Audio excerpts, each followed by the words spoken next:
étudier ces critères que je suis en train de te donner pour ne pas que demain tu puisses pleurer. Parce que quelqu'un peut être bien aujourd'hui et demain il peut changer. Et celui qui n'était pas bien aujourd'hui peut aussi changer bien demain. Est-ce que tu me dis amen? Amen. Gloire à Jésus-Christ. Vous savez, dans un foyer, dans une situation où à tout moment l'homme et la femme sont en confrontation. Vous êtes tout en confrontation. Tout en confrontation. Vous savez ce que j'appelle confrontation?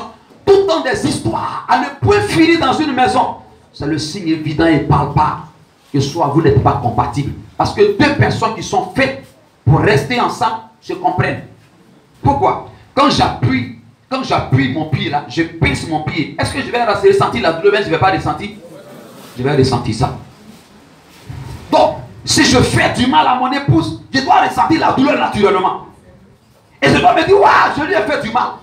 Si elle aussi elle me fait du mal, elle doit ressentir qu'elle aussi elle m'a fait mal. Mais quand il y a insensibilité face à la douleur de l'autre, c'est le signe clair que ce n'est pas l'homme de ta destinée. Je te fais du mal, tu as mal, et moi je ne ressens pas cette douleur. C'est le signe. Pourquoi? Parce que personne ici ne peut se taper et puis va dire qu'il ne va pas sentir mal. Jamais. Est-ce que tu me comprends ce matin? Tu permets que je continue? C'est pas la femme de la destinée et l'homme de la destinée. C'est l'homme ou la femme que Dieu a prédestiné avant la fondation. Écoute-moi bien, il y a beaucoup d'hommes sur la terre, mais tous les hommes ne sont pas des hommes. Écris ça. Écris. Je vais continuer. Il y a beaucoup d'hommes sur la terre, mais tous les hommes ne sont pas mes hommes. Fais écrire. Toi qui aimes te déshabiller devant tout le monde, non? Écris. Je vais écrire. Tu mets nota bene. Le pasteur dit tous les hommes ne sont pas mes hommes et toutes les femmes ne sont pas mes femmes. Écris. Moi j'ai déjà écrit pour moi. C'est mon appareil là. C'est sorti rouge comme ça. Est-ce que je peux parler à quelqu'un ce matin? Oh mais je ne sens pas votre amen. Si ça te fait du bien, lève-toi, acclame un peu le Seigneur, je vais te voir. Une nation, une société, c'est le foyer. Quand ce n'est pas bien ordonné, quand ce n'est pas bien structuré. Donc j'ai dit la femme de destinée ou l'homme de la destinée, c'est celui ou celle que Dieu a prédestiné avant que le monde ne soit créé. Le jour que Dieu te créait, il avait créé ta femme. Le jour que Dieu te créait, il avait créé ton mari. D'ailleurs, la Bible même dit que tu es sorti de lui. Donc tu vois que ce jour-là, l'homme a été créé, tu as été créé. Tout à l'heure, je vais prendre 4 questions. 4 questions pertinentes. Je ne parle pas de ma copine et moi, en fait, c'est est-ce qu'on est ensemble. Si tu m'as posé question de copine. Amen.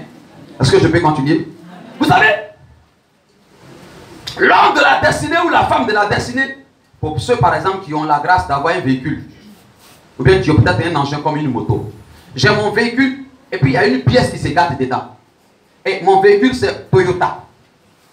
Alors, si c'est Toyota, la pièce qu'on doit aller chercher, c'est une pièce qui est Peugeot, qui est Renault. C'est quoi? Hein? C'est Toyota. Ok. Mais toi tu as BMW et tu t'en prends les pièces de Toyota.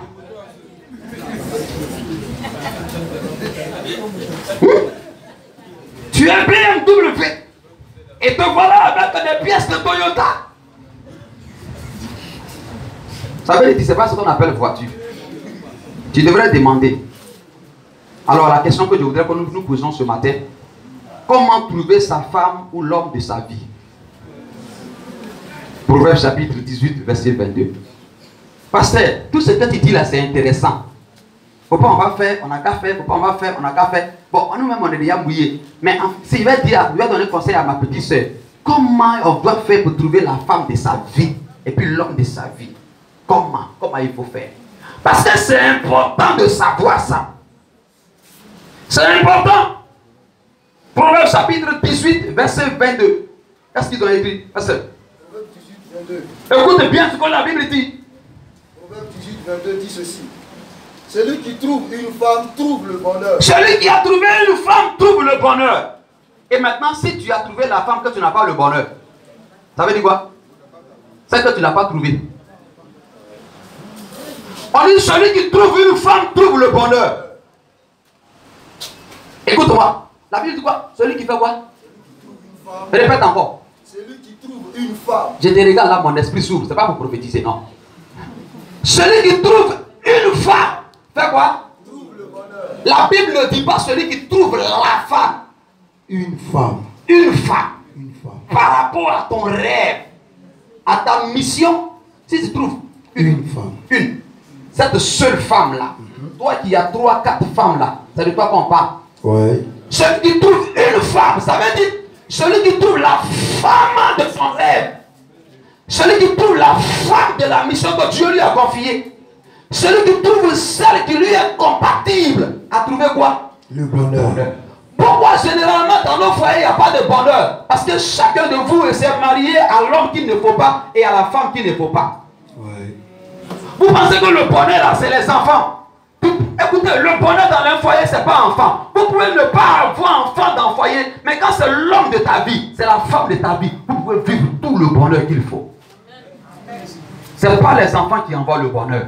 Ce n'est pas l'argent qui envoie le bonheur. Ce ne sont pas les maisons qui envoient le bonheur. Ce qui envoie le bonheur, c'est de trouver l'homme de ta vie. C'est de trouver la femme de ta vie. Si tu as trouvé la femme de ta vie, c'est fini. Les enfants ne viennent que pour élargir, même pas pour compléter. Les enfants ne complètent pas. Ils élargissent la famille. C'est pas quand les enfants grandissent, là, ils s'en vont. Mais qui reste? Papa et puis maman. Pourquoi toi tu ne vis pas le bonheur alors que tu es marié? Pourquoi souvent beaucoup sont malheureux dans leur foyer? Parce qu'ils n'ont pas trouvé l'homme qu'il fallait. Ils n'ont pas trouvé la femme qu'il fallait. On aime souvent dire, je suis la femme de temps. Mais toi-même tu sais qu'à l'intérieur de toi-même tu n'es pas à l'aise. Donc tu portes un nom, mais tu ne te fais pas du bien. Mais quand même, pour ne pas qu'on, et généralement, pour ne pas qu'on dise, mais toi tu es arrivé à l'âge de te marier, marie-toi maintenant. Aide-moi à dire à ton voisin, attends d'abord, je n'ai pas encore trouvé. Parce que la Bible dit, maman, la Bible dit, celui qui trouve, quand on va le trouver, le verbe trouver, c'est le résultat de chercher. C'est vrai, il faut prendre ton temps pour chercher. Moi, je connais un homme de Dieu aujourd'hui, il a près de 40 ans, il n'est pas encore marié. Pourtant, il y a femme autour de lui. Mais tu lui demandes, pourquoi tu n'es pas marié, tu as l'argent? Même par exemple, le pasteur Moïse Mbié, il n'est pas encore marié. Il disait dans lui, c'est individu qu'il n'est pas encore prêt, il cherche. Parce qu'affaire de foyer, c'est la clé pour réussir. C'est la clé pour échouer. Vous allez voir, beaucoup sont assis comme ça, mais plein dans leur cœur là. Ils savent qu'ils ont échoué.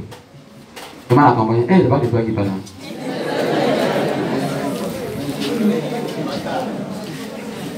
Amen. Écoutez, la vie du foyer, ce n'est pas les rapports sexuels.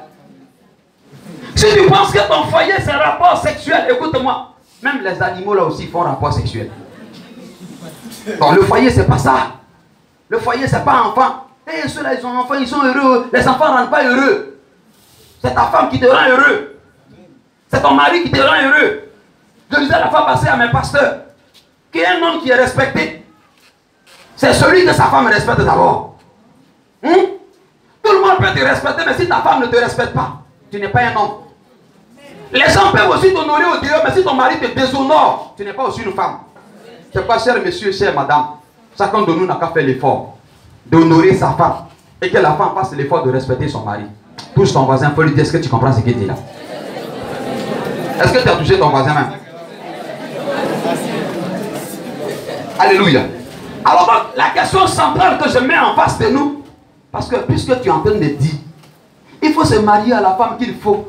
Moi je dis, je me suis marié, j'ai fait comment? Pas quand je regarde tout ce que tu es en train de dire là. Et puis on est marié même. Est-ce que je dois divorcer? Est-ce que je dois continuer? Ou bien je dois m'arrêter?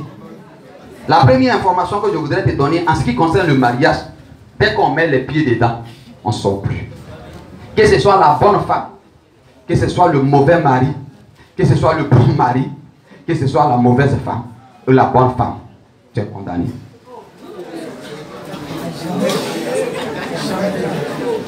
Donc, si tu veux réussir, il faut commencer maintenant à travailler pour changer certaines choses dans ce foyer-là. Quelqu'un me comprend? Pendant que je vous parle de l'homme et de la femme de la destinée, si tu te rends compte que tu es dans une volonté qui n'est pas parfaite de Dieu, tu peux commencer à vivre un foyer comme si c'était la volonté parfaite. Où toi et ta femme, vous pouvez vous asseoir pour régler certaines choses. Ce n'est pas le divorce qu'il faut préconiser. Parce que Dieu est contre le divorce. Aide-moi à dire à ton voisin, Dieu n'est pas le Dieu des divorces.